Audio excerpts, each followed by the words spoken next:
इंधन टाकीचा स्फोट आणि त्यानंतर अहिल्यानगरमध्ये नगरदौंड मार्गावर बर्निंग ट्रकचा थरार. अहिल्यानगरमध्ये पहाटे एक भीषण अपघात झाला.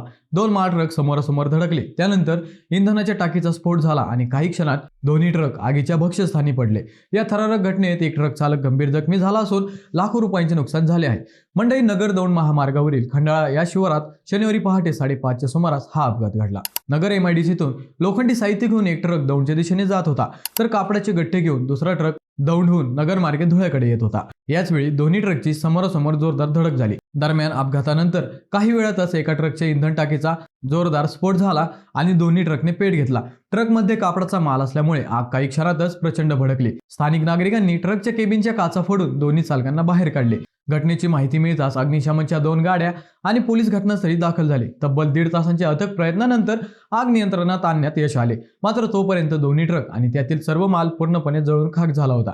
मंडळी, स्थानिक नागरिकांच्या प्रसंगावधानामुळे दोन्ही चालकांना वेळेत बाहेर काढणे शक्य झाले, अन्यथा हा अपघात आणखी भीषण ठरला असता.